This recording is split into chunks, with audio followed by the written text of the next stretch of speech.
Hello babes, welcome back to the channel. If you are new, welcome. So I decided to combine two of my breakdown videos for the Sex and the City movies, as some of you have requested, mainly because I've seen a lot of requests of people asking for a breakdown of Sex and the City, the first movie and the second movie. So I decided to just combine both. I also will be adding some commentary to my first video and probably the second breakdown movie as well. So let's get into it. Welcome to Iconically Iconic. As Sex and the City opens, we're swept into Big and Carrie searching for their dream apartment to purchase as a couple. After a few viewings of some not so perfect places, they are shown the stunning penthouse. Big, the charmer, sees that Carrie is in love with it and decides he will purchase the place for both of them. Welcome home, baby. Can we afford this? I got it. Plus, he promises to build her own walk-in closet because Carrie definitely needs it. And I'm with Carrie 100% on this one because the closet was extremely small, and when you're someone who loves fashion and shopping, you need a bigger closet. Carrie meets up with the girls for an auction they'll be attending and excitedly shares the news with them. Charlotte, like always, is supportive and loves that Carrie is happy, and Miranda, well, in true Miranda form, is pessimistic. So he bought it and you'll live there with him. Yes, together, that's right. But he'll own it, so you're keeping your own place, right? Miranda, I haven't figured out the details yet, but I'm a smart girl. I'm sure I'll figure out something that I'm very comfortable with. I just want to be sure that you're being smart here. And I love you for that, but for now, can't just stop worrying for me and just go ahead and feel what I want you to feel. Miranda is the friend who is always worried about what could go wrong, and while she may be a realist sometimes, it's just negative. I do think it's well intentioned, but sometimes you need to just let your friend enjoy the moment and just be happy, which is what Carrie says to Miranda. I think Miranda's worry did come from a place of Carrie constantly making mistakes and then complaining to the girls about it and dragging them into it, and Big had a history of messing up. But Carrie didn't even get a chance to finish smiling before she started with the but. Also, Carrie was financially stable this time, so it wasn't going to be the same situation as it was with Aiden. Okay, so I needed to add this in. Carrie's comment about Miranda needing to be jealous of her was very telling. Yes, we want our friends to be like, oh my goodness, I'm so happy for you. I can't wait until it's my turn to be married and move in with the person that I love. But not in a catty way, more like an inspiring way, like, oh my goodness, you're inspiring me. This is something that I want to do too. Maybe not the exact same thing as you, but it's inspiring. Not envy, not deep-seated envy. But Carrie wanted her friends and people around her to genuinely be jealous of her because it fed her ego. It wasn't a, oh, you should want the same thing and you deserve the same thing. It was, I want to be above everyone else. And you have some friends like that. They want to be the friend that has everything and they don't want you to be on their level or above their level. I will say, watching the movie back again, Miranda was right. Yes, she was pessimistic, but she was right, because look what happened when Carrie and Big were about to get married. He decided to run off. Now, you can't live in the same place with the person who decides to run off. So Miranda was right. Was she pessimistic and negative sometimes? Yes, but that was her personality because she was a realist. And she's seen enough with Big and Carrie's shenanigans to know they always have something going on.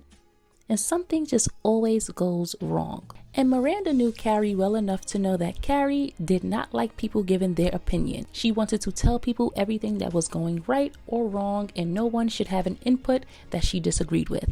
She did not like people telling her that this may not be wise, I don't think you should do this. No, Carrie wanted blind support and blind loyalty. And Miranda, I feel like, was the only one who was up front and honest with her. I think Samantha was just like, you know what, this girl is going to do whatever she wants to do, so I'm not even getting involved. Charlotte was honest with her, but Charlotte was also sensitive, and I feel like she was always scared. of Carrie's reaction and how low she would go when in an argument with any of the girls. Carrie is the friend that you can't tell something to because the moment she gets mad, she'll throw it in your face. As we saw in the second movie, she would berate her friends if she didn't like what they had to say to her. Anyways, Samantha's fresh off a plane from California and just brightened up the screen as she always does. Samantha had her eye on a flashy ring at the auction and is not shy about letting the room know. 50,000. Shouting out her bid for $50,000. Like only Samantha can. She just had an unabashed confidence that is contagious and just adds an electrifying touch to the group dynamic. Also, I wanted to know if it was just me, but I feel like you can tell there were issues with the girls while filming this movie. The energy just doesn't feel as genuine. It feels like Samantha wasn't really a part of the group, although she's there with the group. I don't know, I can't put my finger on it, but it just felt off, even though they were all together. Did you guys pick up on that as well? Or is it just me? Later in the restroom, the girls are sharing a moment of intrigue and introspection. They discuss the auctioned items, which once belonged to a woman who had fallen deep in love, overlooking the red flags and paying the price. Is sad, huh? And it's funny because they were so happy. Yeah, until they weren't. I know, right? We all told her to get married, but she didn't want to listen. He'd been married 3 times before, so she let it ride, and then she came home one night and he had locked her out. She didn't even have anywhere to live. Such a shame. After 10 years. She's a smart girl, so she fell in love. Of course, Carrie is listening, though not saying much. Her gears start to turn. And unintentionally, small seeds of doubt are being planted because while Carrie is in her happy bubble with Big at the time, she knows Big has a history of disappointing her as well as his history with the women in his past. She's seen Big hesitate and retreat before, so this is familiar ground for her. Back home, Carrie cautiously brings up the what ifs about their future and questions Big about the practicalities of the penthouse should anything go wrong, which is a logical concern and the kind of conversation that every couple needs to have before diving into a major financial commitment and moving in together. When couples move in, things change and you have to be ready for that change. After all, Carrie is well aware that Big's feelings, at best, can be unpredictable. The two begin to tiptoe around the subject of marriage. Big shrugs that he wouldn't mind being married to Carrie, and Carrie, clearly wanting more than just a lukewarm approval, asking if he actually wants to marry her. Do you want to get married? I wouldn't mind being married to you. Would you mind being married to me? No, not if that's what you wanted. I mean, is that what you want? I want you. This conversation is ridiculous and should have happened after Big went running to Paris, in my opinion. Carrie wanted to be married to Big and was deeply in love with him, and he knew that. And he knew that she wouldn't reject him if he proposed. So for him to propose in the way that he did showed his reluctance, and again, Carrie's willingness to accept whatever Big gave her and what little thought he put into romance with her. Carrie tells the girls she is engaged to Big. Charlotte, who is the ultimate romantic, lights up with pure joy for Carrie, breaking the restaurant's decorum with shouts that her best friend is finally engaged after 10 years. Sorry. I'm so sorry, everyone, but this is my friend, and she just got engaged, and she has been going out with the man for 10 years. Samantha is back in LA, so she calls her to share the news that she is engaged. Samantha's initial reaction is shock with little to no words, because she believed marriage wasn't in the cards for Carrie. But in true Samantha style, she's supportive, ready to stand by her friend despite her indifference to marriage and the tradition of being a maid of honor. Charlotte's wedding gift to Carrie is one of my favorite side characters, Anthony, who is her best friend and also wedding planner. Anthony tells Carrie she needs to shorten her wedding guest list from 76 to 75. 76 trombones? Yes. 76 guests? No. In a way that only Anthony can. So how the list expanded to 200 invites was absurd. One of those ironic twists that reveals the chaotic nature of Carrie's journey to the altar. And speaking of Anthony, this is why him and Stanford getting married made absolutely no sense to me. There wasn't any signs in the first movie, and they couldn't stand each other. They kissed each other at that New Year's Eve party, and they weren't even into it. So writing them as a couple getting married made zero sense. They just skipped the whole progress of dating and went straight into marriage. Samantha getting married to Smith made more sense than these two getting married, and Samantha didn't even care for marriage. Then there's the dress reveal, and it's underwhelming, which oddly reflects the tone of her wardrobe in the film. I was expecting so much more when it came to her looks for this movie, especially considering the big budget they had. I liked her outfit in the beginning and the floral dress she wore to the auction, but that's about it. The dress feels off and just doesn't align with the iconic flair we associate with Carrie's style. Meanwhile, Miranda and Steve are dealing with their own struggles, which have been quietly simmering beneath the surface. Steve is feeling neglected, and Miranda is overwhelmed and stretched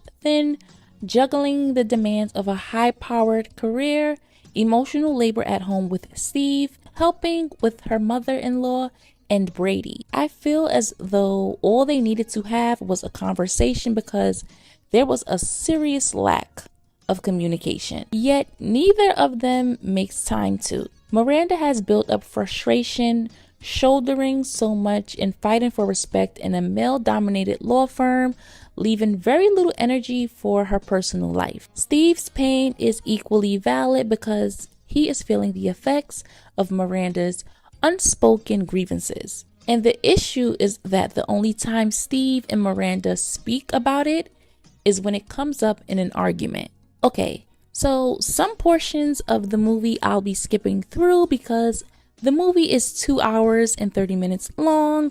Samantha finds out that the ring she wanted at the auction was purchased for her by Smith, which I thought was so sweet. It shows how much he paid attention to her and loved her. But despite his thoughtfulness, Samantha feels conflicted because she fears they're slipping into the typical couple mold that she's long resisted. And there's some frustration over his frequent absences and the strain his schedule has placed over their intimacy. The girls help Carrie for her move with Big, and in the next scene, Steve tells Miranda about him cheating on her. What's the matter? I had sex with someone else. And you're so amazing, and I don't know how I could do that to you. You and I hadn't had sex in a really long time, and it didn't mean anything. It just happened once, and it's been killing me. It's killing you. It just happened. And my, do I have thoughts on this? Steve seems remorseful, but the damage has already been done and is undeniable. And honestly, maybe it's just me, I wasn't moved by his tears because this betrayal didn't just come out of nowhere. If he was feeling neglected, he had every opportunity to bring it up and communicate openly with Miranda, even if it was a tough conversation to have. Instead, he acted impulsively, making a choice that would devastate Miranda when she was already carrying so much on her shoulders. You didn't think about your family at all and how that would affect your child. It was selfish and cowardly, and Miranda's anger was more than justified. His guilt doesn't erase his decision to turn elsewhere instead of talking to her. And I'm going to be honest, I may be in the minority here, but I have never been a fan of Steve. Miranda made a lot of sacrifices and compromises for this man. The bulk of the finances were on Miranda, and she was always caving into what Steve wanted. She deserved so much better. He was an absolute man-child. Now, I know everyone doesn't want to be in a traditional relationship or marriage. I feel as though Steve saw in Miranda a partner who would always prioritize his well-being, often putting his needs above her own.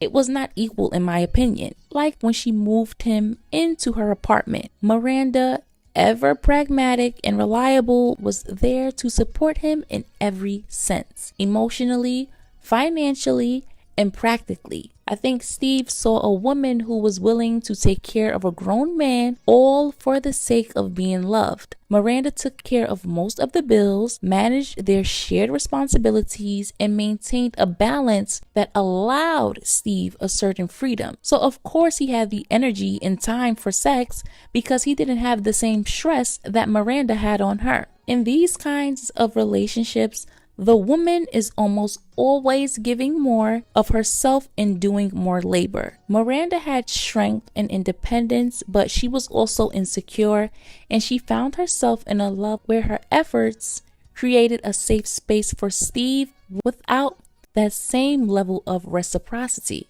I wasn't a fan of Steve in my teens, and I am still not a fan of his, especially a grown man with skid marks in his underwear.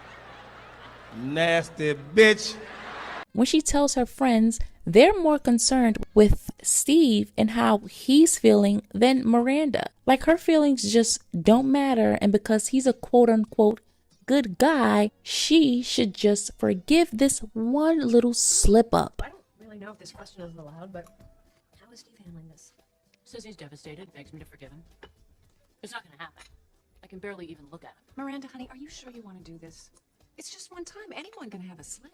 The following scene, Carrie is discussing wedding invitations with Big and tells him that they need to cut the list shorter, but instead of removing one of her people, she tells him that he needs to remove someone. The majority of the people attending are your wedding guests. Big starts questioning if he's making the right decision because this is his third time getting married. I don't have time for this. You're not taking it seriously. No, I'm not. It is a circus. 200 people? Age 6? This is my third marriage. How do you think that makes me look? So in the following scene, they're at the rehearsal dinner and Steve shows up to beg his way back into Miranda forgiving him, but she doesn't budge. And when Big asks her if she is okay, she tells him that he and Carrie are making a mistake. No, I'm not alright. You two are crazy to get married. Marriage ruins everything. Fast forward to the women having a bridal sleepover, which I'm not understanding why Lily is in the room present with grown women having adult conversations. I just find it highly inappropriate. So Big calls Carrie, and instead of her taking heed to Big's hesitation, she brushes it off as a small thing. On the day of the wedding, Big finds himself spiraling with doubts, calling her repeatedly just to ensure that it's just the two of them, which never made any sense to me. Was there a third person you were secretly marrying? Of course, Carrie wasn't going to answer her phone or be concerned about her phone when this is such a big day, especially for her. It's her first time being married and she wants to make sure everything is perfect. The girls arrive at the wedding venue and Big is nowhere to be found. Who's not here? The groom. What's happening? Big's not here. But we're 25 minutes late. This is when Carrie should have left Big and never looked back. This was the true nature of Big, indecisive and always placing his feelings above Carrie's. While I am not the biggest fan of Carrie, I've always felt bad for her here. She was ready to fully commit and loved him deeply beyond her own boundaries, which was part of the problem. To plan for months on end for this wedding and the day every girl dreams about just to be snatched away was terrible. And when he makes the driver reverse the car and tries to give her this flimsy apology, it showcased exactly who he was.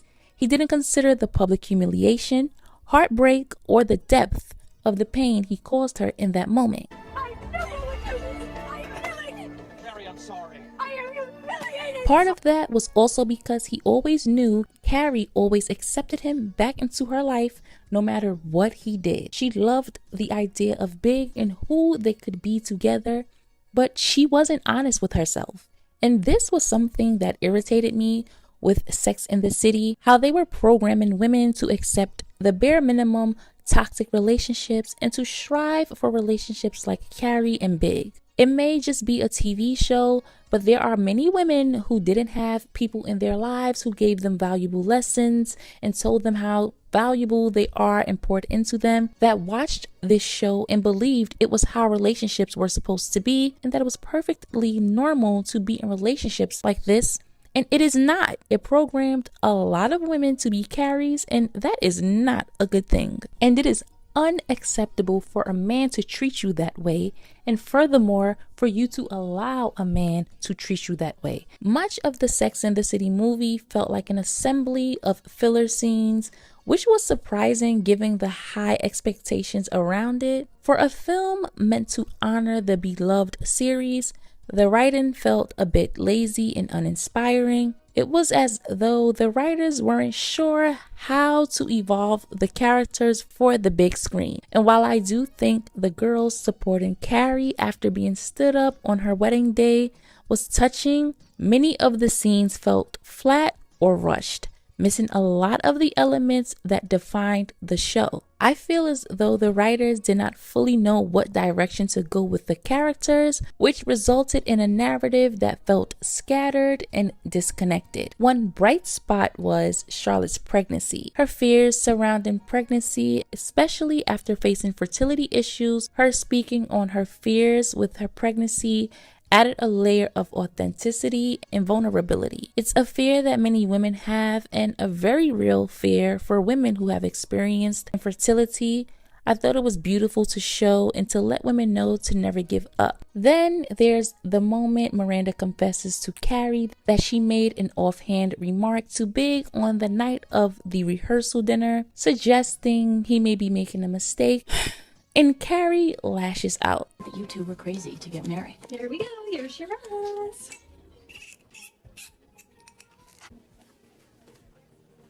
Sorry. I was upset. Steve, I have been going over this and over this in my mind for 5 months. And for 5 months, you kept a secret like that? I tried to tell you once, but then... Once? You tried to tell me once? You should have tried to tell me every single day. I know. I was waiting for the right time. There is no right time to tell me that you ruined my marriage. It just happened. I wasn't thinking. Now, I do agree that she should have told Carrie sooner, but Carrie's reaction was excessive out her pent-up frustrations with Big on Miranda, accusing her of undermining their relationship as if her single comment could have caused Big's cold feet. And this behavior is often a pattern with Carrie. She often lashes out with hurtful words in moments of anger, yet she always expects instant forgiveness from others. Instead of empathizing with Miranda's pain over Steve's betrayal, Carrie callously tells her that she thinks that her leaving Steve was a mistake. For the last 5 months, I've been thinking that it is a huge mistake that you left Steve. There. How does it feel?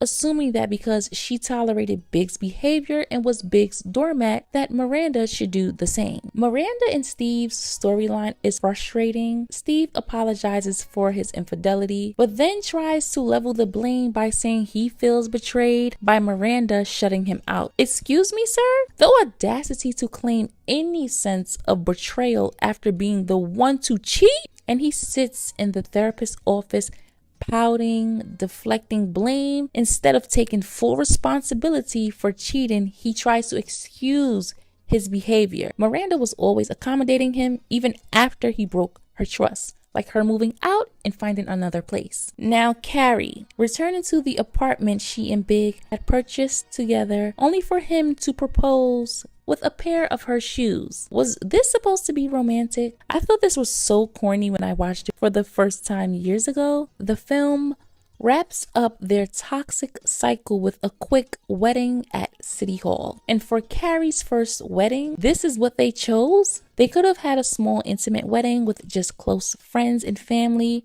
It would be different if this was what Carrie wanted, But she only changed her mind because Big didn't want a big wedding. And it just trivialized everything that happened.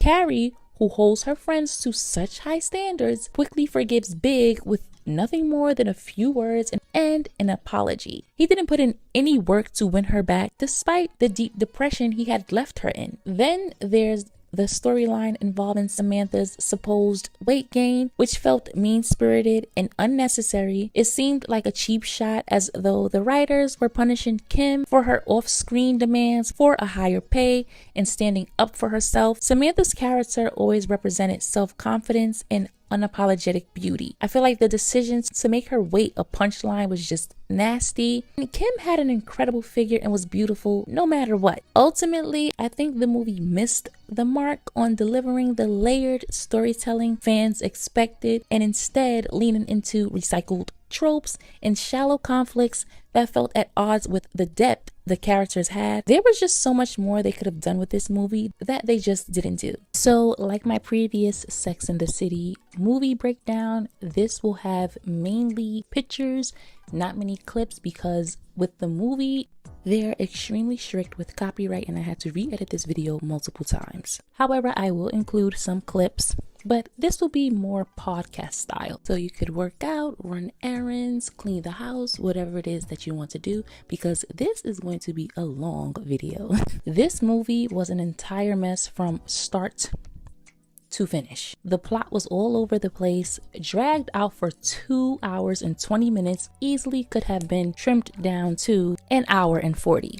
So many unnecessary filler scenes, but the fashion was good. I may end up talking about that more than the movie itself. So, the movie opens up with Carrie, now newly married, giving us a quick recap of how she met the girls. They're all gathering for a wedding no one saw coming. Stanford and Anthony are tying the knot. This also made no sense, but we'll go with it for the sake of talking about the film. Carrie is Stanford's best woman, which I actually loved. It was a sweet moment and I liked how she fully supported his big day. The wedding itself was over the top, but I am always here for over-the-top celebrations and a little bit of extraness. Not all the time, but I think your wedding and birthdays should be as over-the-top as you want them to be. So I wasn't mad at it. My only complaint was the lack of color. While I got the aesthetic, I wanted a little more pop, like the flowers and decor. Anyways, Anthony makes it clear that he had nothing to do with the wedding planning. You're not the wedding planner? Hell to the no. I pulled out when Stanford mentioned swans. Anthony said, I may be a wedding planner, but this is not my doing. And then lets them know that he let Stanford have his way because he is allowed to cheat in the 45 states where they aren't married. Okay. I hated that addition to the script. I don't know, it just felt like a lazy stereotype to me, reinforcing the idea that gay men can't be faithful in relationships. Sure, different couples have different dynamics, but it just felt unnecessary to me. So there were many scenes in this movie that didn't really matter and just dragged on. But let's talk about one of my favorite things to discuss, and that's the fashion. Charlotte and Miranda were the best dressed in this entire film. I was so happy that Miranda finally got the fashion treatment she deserved, because if I am honest, she was often overlooked in the wardrobe department. And maybe it's just me, but I feel like redheads are often forgotten about when it comes to fashion and film. Very rarely do we see the redhead be the iconic fashion girly, but this time they got it right. From start to finish, Miranda looked incredible, and she seemed lighter and more carefree in this film too. Now, I loved Miranda so much in this movie. Usually she gets on my nerves, but she was the most pleasant. The colors they put on her complemented her red hair beautifully. She wore deep hues and rich colors that warmed up her complexion and made her glow. One of my favorite looks was the halter neck top paired with the chartreuse pants when they went out to lunch with the girls. The gold detailing at the neckline, chef's kiss. Then there was the all-white shopping look, the blazer, the Hermes dress. It was so effortless, but it stood out. And then the green ensemble she wore by the pool with the matching headscarf. Yes, Miranda. Miranda was showing out, okay? I also loved the Hermes multicolored striped dress she wore. Ugh. It is still one of my absolute faves. I wasn't really a fan of the hat too much, but I loved the chunky belt pairing with the striped dress. Miranda was serving so many looks. Abu Dhabi was not ready for her, okay? They were not. This was the best she has ever looked, and I feel like they went all out with the wardrobe to make up for how underwhelming the wardrobe was in the first movie, because the wardrobe in the first movie just wasn't there for me, in my opinion. The wardrobe was just a hot mess. Now to my girl, Miss Charlotte. Miss Charlotte, baby. First of all, I love that even though she's traditional, she embraces color and doesn't just stick to safe neutrals, and she avoided the matronly looks and structures. She may have been more traditional, but she was also sexy and sophisticated. The tribal look she wore at breakfast was simple, but it stood out to me. It felt like she stepped out of her comfort zone with the pattern. Then the fuchsia pattern Alexander McQueen dress. Just stunning, and I'm always here for anything pink, especially the opening scene, because she was not here to play with the girls. But my absolute favorite, the red and white striped dress and the way she styled it. This look gave Audrey Hepburn and Grace Kelly. I know almost everyone loves this look, but that's because it's just that good. It's timeless. I don't think this look would ever look bad no matter what era we're in. The structure, the fit, it was perfectly tailored. There was no weird draping or gaping, no weird spillage out of the dress because it's too tight. It was just a perfect look. And it will always be one of my favorite Charlotte looks. And yes, I am still going to do a Charlotte style breakdown video, so be on the lookout for that. It's coming, but I have so many videos to do, but it's definitely coming. Samantha and Carrie had some good fashion moments too. Carrie's green Lanvin dress is still one of my favorite Carrie looks because she let the dress do the talking and didn't over accessorize. And the blue dress Samantha wore by the pool with the girls, loved it. But in this movie, Charlotte and Miranda carried the fashion on their backs. Now let's get back into the breakdown. I'm going to skip over a lot of scenes because, like I said before, they just made no sense. So the girls are catching up at Anthony and Stanford's wedding, and Miranda's dealing with her sexist, arrogant boss who treats her like she doesn't belong. Big shows back up at the table and casually mentions that one of the men hit on him, and he's feeling himself because of it. And when Carrie asks how he feels about it, he tells Carrie, Like I still got it. You most certainly do. I know that's right, Big. Big said, I am him. Then this random couple interrupts them because the wife is a huge fan of Carrie and starts talking about how much they have in common. It's cute until they ask if Carrie and Big have kids or plan to. Now, that wasn't too bad. It was a small conversation. It's a little intrusive for strangers you don't know, but then the husband makes a weird comment about surrogacy. Sir, you do not know these people and you are completely overstepping your boundaries and lacking couth. First off, it is extremely inappropriate to insert your opinions or make assumptions about someone's personal life, especially around something as sensitive as children or fertility. You have no idea what someone may be going through, and even if they just don't want kids, that's not your business. What irritated me most was how they made it awkward afterward just because Carrie and Big said it would just be the two of them. And what about it? You don't even know these people to be so pressed about their decision. Couples like this piss me off because if you're so happy and fulfilled in your life, why does someone else's choices threaten you? Mind the business that pays you. No one asked for your input, and quite frankly, the people who are like this have children for selfish reasons, like to make them feel as though they're special and accomplished and to boost the very little self-esteem that they have, and use their children as do-overs for their life and want to live vicariously through their children. Anyway, we get Liza Minnelli performing Single Ladies. Liza, you are iconic, legendary even, but that cover was rough. It felt like she was chasing the beat the whole time. There was energy there, but no rhythm. Just leave it to our good sis B. Later, Samantha meets a guy at the bar, of course, and we all know how that goes. Later on, Carrie and Big are sandwiched between Charlotte's crying baby and Samantha's loud good time. Big throws on an old black and white movie to drown it all out, and I liked the scene. It was a cute, intimate moment between the two without the chaos, but we know that never lasts for too long. The next day, the girls are at brunch, and I still can't get over how they wrote Samantha in this movie. They could have explored menopause in a way that was still funny without making her a complete caricature. The writing just got extremely lazy, and I hate how women are spoken about when it comes to their periods and menopause or our hormones as a joke.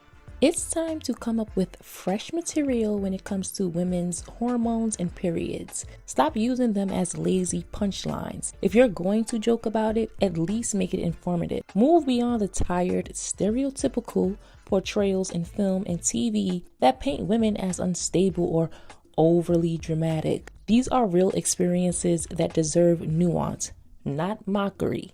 Then there's the whole nanny situation. Charlotte brings the girls to brunch, and as usual, she's holding it together on the outside. Even though she has the girls with her, she has help, who happens to be a pretty nanny. And of course, the girls can't help sexualizing her. That annoyed me for so many reasons. One, Charlotte didn't have an issue with her. She trusted her. She appreciated her support because she was an excellent nanny, and they projected their feelings onto her. And how much the girls liked her. So her tits never came up.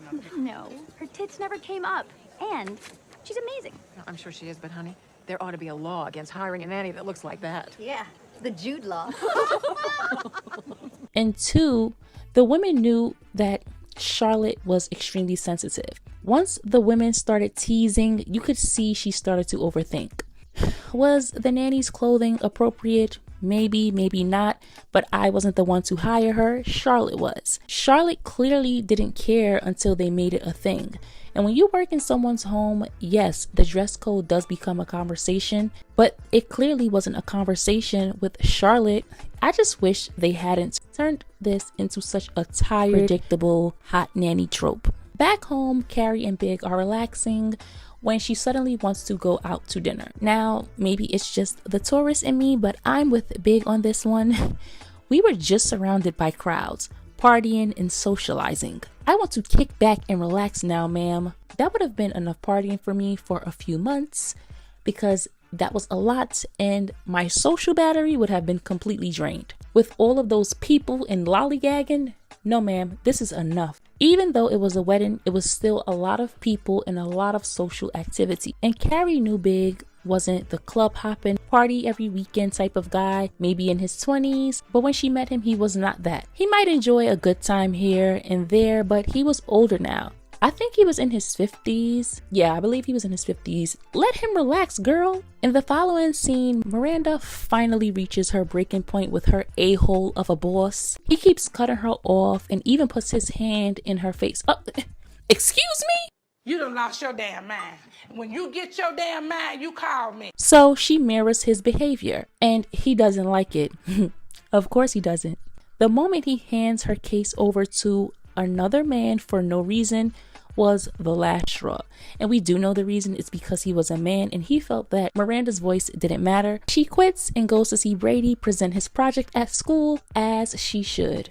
Now back at Charlotte's, she walks in to find the nanny bathing the kids and her top gets wet. Harry is in the bathroom and I do not know why. This is the nanny's job, to give you and Charlotte more free time. It was inappropriate for him to stay there chuckling like it was funny when she's clearly braless and in a soaked top. That moment just rubbed me the wrong way. Like, what exactly was so amusing? Why are you still in there and didn't excuse yourself? Harry knew better. Later, Charlotte calls Carrie and asks if she has anything to worry about. Carrie reassures her, and there's a lot of chaos going on in the background with the kids while she's on the phone. Lily is trying to get her mother's attention over and over again. So this time, Lily decides that she will put paint on her mother. Of course not. I love Aaron and I trust Harry. Well, I believe you just answered your own question. Me. Lily? This skirt is vintage. What skirt? It's the cream Valentino. Oh, sweetie, I'm so sorry. I've gotta go. Lily, look at what you did. Mommy just has to get something. And I really appreciated this scene. It showed a vulnerable human side of Charlotte when it came to parenting. Even though she seemed to be a perfect, put-together mother who could handle anything and always looked her best. Like many stay-at-home mothers, they have their moments of feeling overwhelmed. Yes, she has the life she always wanted, but she's still allowed to feel that way. That doesn't make her or any mother a bad mom. It makes her human. That moment where she breaks down crying in the pantry was so real and raw. I felt so bad for Charlotte. Sometimes you need a moment to gather yourself, your thoughts, and just let that cry out. It's therapeutic. You're not always going to be super mom. There will be moments when you don't feel like yourself or you have too much on you. And people believing that just because you're a stay-at-home mom, you somehow have it easy, when it is the complete opposite. You're cooking, cleaning, teaching, nurturing. It is a thankless job. And the people who think it's not hard is because their children are in daycare, at school, and others are taking care of their children. And believe it or not, work is their escape. Now, Charlotte, I loved you, but bacon in a vintage white Valentino skirt with toddlers was not your best decision. But we know Charlotte likes to be put together all the time. Erin was such a sweetheart. She came home and immediately sensed that Charlotte needed a break. Charlotte didn't even need to say anything. I just loved her emotional awareness in that moment, which showed why Charlotte hired her. The following scene, we get Smith calling Samantha, inviting her to his red carpet date for his new movie premiere. And I'm sorry, what? Samantha broke up with him. Why are we revisiting this? I'm pretty sure Smith could have brought anyone else. I don't know why they painted him as always being indebted to Samantha. Did she help him? Absolutely yes. And he thanked her for that immensely. But it gets tired after a while when they continuously make it a storyline. But of course, they needed a reason to get everyone to Abu Dhabi later. And quite frankly, with the way they carried on, we didn't need it. They would have been better off going to Italy or Greece. Carrie and Big are celebrating their anniversary and she gifts him a vintage Rolex. And he gives her a TV for their bedroom. Now, Big, don't piss me off. You know Carrie. You know all of the things she loves. But then again, he always had his secretaries purchasing her gifts. There's also that. A rare pair of vintage Dior heels, a bag she mentioned 5 years ago that she's been trying to find for years. Something her. Instead, the gift you gave her was more of a for us gift. And while I get that it had sentimental value to him, a cozy night in just for them two, it should have been a bonus gift, not the gift. Carrie brought something that was for you and really thought of you. Carrie irritated me in the following scene. She wants to go to this event, so she asks if Samantha can get her and Big invited to the movie premiere. Samantha comes through, as she always does, but Carrie still wants to be a party girl at all of the hottest events and movie premieres and red carpets. I just don't understand her. You've gone through all of these years wanting Big to commit and be yours and to be yours and wanted it to just be the two of you. Now you're finally in the relationship, marriage you wanted, but you're still holding on to the old version of yourself. Now, growth doesn't mean giving up fun, but it does mean shifting your priorities. Big was tired and didn't really want to be bothered with going out. He's older now and there's nothing wrong with wanting peace and comfort over chaos and flashing lights. The girls go shopping for something to wear to Smith's premiere, and when Samantha tells the sales rep that she wants a specific dress, this woman has the nerve to tell her, "Isn't that a little young?" Let me tell you something. As someone who worked in luxury retail in my late teens and early 20s, this is something you never say to a client, especially one who clearly has influence, money, and connections, especially if it's a client who's been a long-time shopper with the store. And even if they weren't, that's how you get let go of, or at the very least, pulled into the office for a write-up. And of course, Samantha shuts her all the way down. Not that it matters, but I am 50 fucking 2 and I will rock this dress. Now, me personally, I didn't think the dress was too young, but it was hideous. The belt, the sequins, the shape, it wasn't flattering and did nothing for her. Samantha has pulled off better looks when they were just going out to lunch. Later, Carrie tells Big they're going to the event and the man just walked in the door. He's already over it, and honestly, I can't blame him. The loud fans screaming, the flashing lights and press. Why would he want to go? Especially after coming from work during this time, which was after the recession in 2008. Even though they don't tap into it, he mentioned the stocks and he was drained. Carrie convinces him to go, but he clearly wasn't feeling it. They get to the premiere and boom, Samantha shows up in the same dress as Miley Cyrus. Even though people thought it was a fashion miss, I thought it was cute how Miley came over and hugged Samantha to take a picture in their dresses. While at the premiere, Samantha's chatting with Smith and gets introduced to hotel investors who want her PR expertise for their Abu Dhabi property. And that's how the trip gets set up. Meanwhile, Big is having a light conversation with Carmen, a bank investor, played by the beautiful Penelope Cruz, and Carrie catches them and is jealous. Even if she won't say it outright, you can tell. And she was so annoying after this. She would always take something so small and turn it into a whole dramatic spiral. Big rightfully asks her what's her problem when they're back at home because she's being passive aggressive, telling him to turn the TV down. It's a little loud. And for the record, that is not a black and white movie. What? That was supposed to be for black and white movies, and that is not a black and white movie. When the gay guy hit on me at the wedding, you thought it was funny. I'm not upset about the flirt. I liked the flirt. In fact, you could dial up the flirt around here a little more. I get, You're not happy in, you're not happy out. What does that mean? Well, what do you want from me? I put on the shirt, I went to the thing, and now you're hammering me about lying in bed and watching a little TV? I mean, what is the problem? It's like she could never allow herself to be happy. She needed everything to be over the top, spontaneous, and thrilling all the time, and that's not how life is. She was never fully satisfied and was constantly chasing a feeling instead of appreciating what she had. I can see a red carpet event once in a blue, maybe once every year, but Carrie wanted to continuously be the same girl she was when she was single. Carrie tells Big she's spending 2 days at her old apartment to focus on writing, and I get it.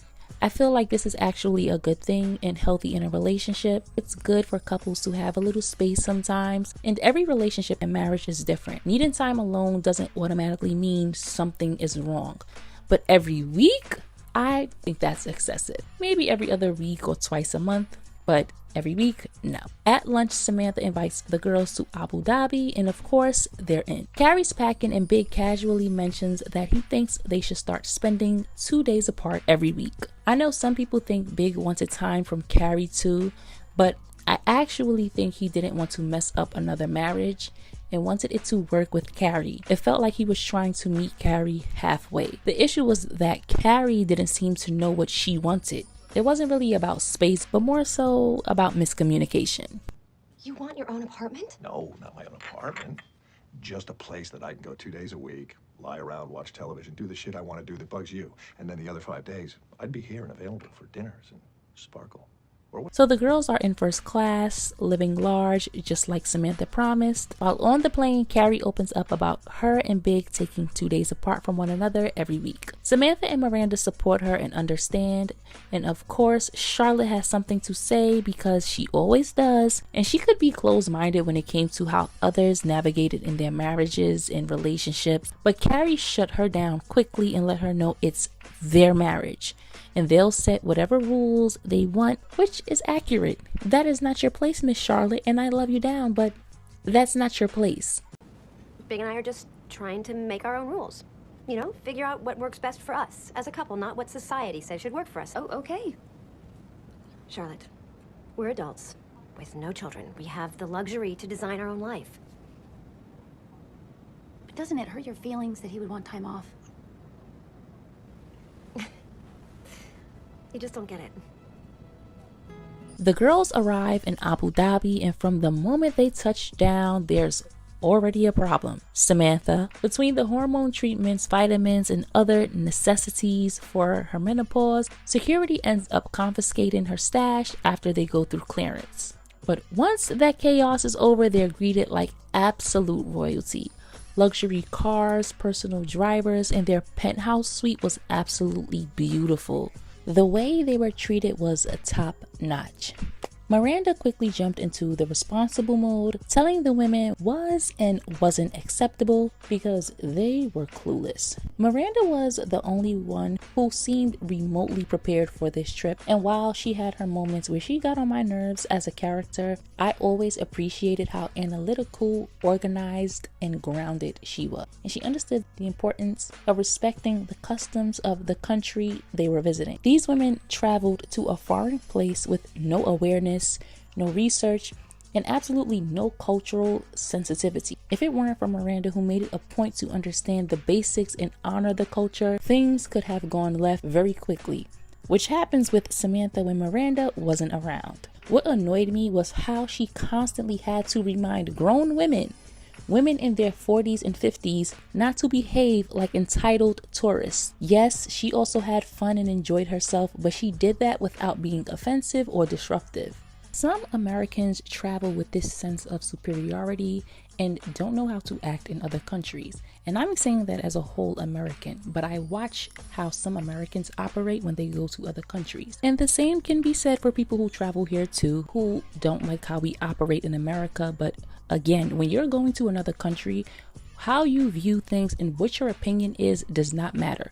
There are laws, customs, and culture in place, and it does not matter how you feel. You can feel how you want to feel, but don't go disrespecting a country because of how you think things should be ran and how you think things should be done, which I'll get into when it comes to Samantha. They were so ignorant. You've got Carrie staring, giggling, and mocking the women for how they eat and dress. It was so out of line and just had a nasty tone of superiority. These women aren't props in an exhibit for your amusement. Why would you think giggling and staring at women like this is appropriate? And then there is Samantha, who is told the way she carries on back home is not acceptable and is not tolerated here. But she thinks she's special and those rules shouldn't apply to her. And speaking of don'ts, men and women do not embrace in public in the Middle East. No. She's talking to you, sister. Oh, please, we're going to the new Middle East. Anyway, Charlotte is trying to get in touch with Harry back home because she's let the girls get in her mind about the nanny and she's paranoid. The girls are enjoying themselves and decide to do some shopping, and of course Carrie goes to do her favorite thing, and that's shop for shoes. And when she's done getting her shoes and some spices, she sees Aiden. Whose idea was this to bring Aiden back? The two converse and tell each other why they're in Dubai, and Aiden tells her to give him a call, which we know is not a good idea. The girls are by the pool in the following scene, and Carrie tells the girls about her run-in with Aiden, and Charlotte is asking the real questions. But Carrie, the queen of chaos and confusion, loves to downplay things when she's confronted. Girl, why are you acting like this will be some casual meetup with old friends and nothing more? Is he still married? I have no idea. Was he wearing a wedding ring? I believe he was. Are you gonna have dinner with him? Carrie decides to go on the date, which again was no surprise. And when Charlotte rightfully tells her it's a slippery slope, Carrie does what she always does, and that's to snap, and she goes low. And Charlotte didn't deserve it. I think you're playing with fire. Oh my God, now I'm playing with fire? All right, you've gone crazy. Seriously, you're crazy in Abu Dhabi. Just because you're worried about your marriage. Everyone's gonna cheat. Have a good time at dinner. You okay? Yeah, I'm just really, really tired. I'm gonna take a nap. Take a nice long nap, and then I'll buy you a drink. How's 9 sound? Okay. She's been riding for you for years through every big breakdown, and now you're weaponizing her fears as a mother and a wife against her. Baby, Charlotte is good, because I would have read Carrie for filth before she left for her date with Aiden. Ma'am, you chased Big for years, and when he was tired of having his fun and wanted someone who'd accept his breadcrumbs, you were there to turn those breadcrumbs into a meal. He left you at the altar and embarrassed you, and whose arms did you cry on, and who put Big in their place? Charlotte. and you would know about cheating and it being the norm because you've been a willing participant in it and would have gotten gold medals if it were a sport. Miranda, you can tell by this point in her life, was exhausted with Carrie's antics. She's been doing this for years, and Carrie only wants to hear that she's right and doesn't like accountability anyway. She knew nothing she said would change Carrie's mind. But when Charlotte cried and just turned away, my heart broke for her. And you can tell that it really hurt Charlotte's feelings. I hated the way Carrie would speak to her friends when she was upset. I don't care how mad or angry you are. You don't get to speak to me that way. That would be enough to cut her off. She constantly did that. She did it to Miranda, she did it to Samantha, and she did it to Charlotte. Especially to the point where you're making your friend cry. And yes, we know Charlotte is sensitive, but still. And they were all so supportive of Carrie, but they never got that same energy in return. Yes, I'm not saying she was a bad, horrible friend. However, they always put more in their friendship than she did. Thankfully, Miranda scooped her up and said, "Not on my watch." And this was such a therapeutic moment for Charlotte because she's never shared these things with anyone. I love my girls. I know that. But I have enjoyed not having them around. So for this part of the video, I had to cut it out because I got a copyright claim even for just the audio. So for the rest of the video, there aren't going to be clips, and if there are, they're going to be extremely short because of the copyright. I love how Miranda was so supportive and told her it's okay. You're not the only mother who feels like this, and sometimes mothers need to hear that. It was really one of the moments that made me love Charlotte more because she was open about her struggles when it came to motherhood. Yes, she had everything she ever wanted and dreamed about when it came to marriage and children, but it doesn't mean she doesn't sometimes feel like it's all too much. And her being scared to voice that because of her fertility issues was real, because I think Charlotte thought it would mean she was ungrateful and a bad mother because of that experience and being blessed after what she went through. But it was actually something that a lot of mothers go through. Now, even though I am not a mother, I know women who experience that guilt. Meanwhile, Samantha is taking a bath and getting ready for her date with Ricard, who I thought to be so handsome. And Carrie comes in spiraling because she kissed Aiden. Oh, who didn't see that coming? Wow. Charlotte told you. She told you twice. That innocent dinner was never innocent. And Aiden was out of pocket too. This man cheated on his wife. I wonder if he ever told her. Aiden cut his hair and he cut his good sense too. The girls all give their thoughts. Samantha tells her to sleep on it before telling Big, "No ma'am, a kiss is a kiss and it's cheating in my book." If it were Big and he cheated with Natasha, even if it was just a kiss, Carrie would have lost it and started stalking Natasha again. Samantha goes on her date with Ricard and her behavior was beyond disrespectful. At 50 years old, you mean to tell me you still haven't developed any impulse control or self-awareness? It wasn't just embarrassing and inconsiderate. She couldn't contain herself for a few days.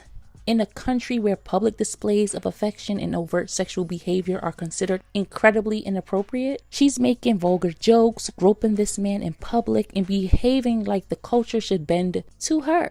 There was nothing liberating about this. It was just entitlement on Samantha's part. Back at the hotel, Carrie calls Big and tells him about the kiss with Aiden. He doesn't say much, and he had a right to his feelings. Carrie could have told him this when she got home. I feel like telling him over the phone was inconsiderate. And I'm sorry.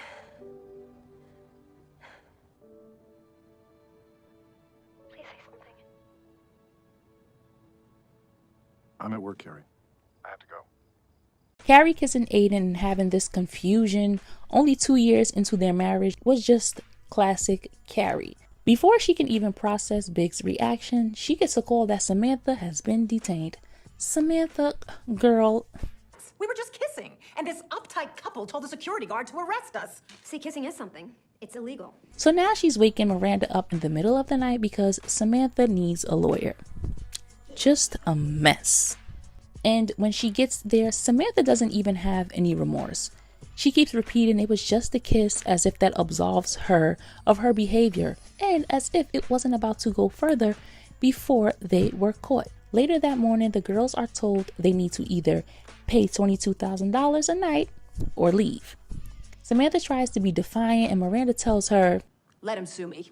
The punishment for not paying your hotel bill in the UAE is jail. And I was completely on the side of Abu Dhabi. You don't respect my country or people, you can leave. They're about to head to the airport when guess who leaves her passport? Carrie. First of all, they completely overpacked. 4 to 5 suitcases was ridiculous, and I love fashion and looking good, but they did not need all of those clothes for a 1-week stay. 1 carry-on and 1 large suitcase would have been good. But the one item you're always supposed to keep on you when traveling abroad is your passport. I check if I have my passport about 5 times because it's not something you want to lose while in another country. The girls head back to get her passport, and luckily the man she purchased her shoes from held it for her. As they're leaving, Charlotte decides to wander off because she forgot to get gifts for Harry and the girls from the exact market the guide warned them not to go to. They end up leaving the market, but not before chaos ensues and the guy from the shop tries to snatch Samantha's Birkin. Birkin! Sorry, mistake. He needed to get bopped upside his head, but listen, we don't know what the consequences of that would have been. Not you selling fake bags and having the audacity to try to snatch a bag out of her hand without even verifying if it was hers. The strap pops and everything spills out, including condoms. The men around her immediately start shouting at Samantha and condemning her. Now look, whether you agree with the culture or not, or how women are treated, this is not your country. Have some respect. Instead of de-escalating the situation, Samantha decides to go full on Samantha. She starts yelling about how much sex she has and humping the air. Samantha. Now, Samantha, why would you do that? I mean, it's not funny, it's inappropriate, but it's so Samantha. After all of that, the girls rush back to the hotel to make it in time for the first class flight. This movie was chaotic from beginning to end. What I didn't know was that it wasn't even filmed in Abu Dhabi but Morocco, because the producers were denied permission to film in both Abu Dhabi and Dubai, which was their first choice, which I understand completely. They had no respect for the culture or values. And even after being denied, Michael thought it was a brilliant idea to move forward with the same disrespectful script is the main reason they denied him to film there. He reduced a complex, rich culture to a punchline. In the end, Big gives Carrie a ring as punishment for cheating, and it was atrocious. The ring was so hideous. They kept Carrie's old apartment as a little emotional escape pod for when any of the girls get overwhelmed, which Charlotte clearly needed. Erin, the beautiful nanny, none of the men ever stood a chance with her because they weren't her type, because she was a lesbian. The only redeeming part of this movie was the wardrobe and Charlotte and Miranda bonding over the raw emotional parts of motherhood, something Carrie and Samantha didn't really understand. And with that being said, this video has come to an end. Don't forget to comment, like, share, and subscribe. Also, make sure your notification bells are turned on so that you always know when I upload. And I will catch you guys in the next one.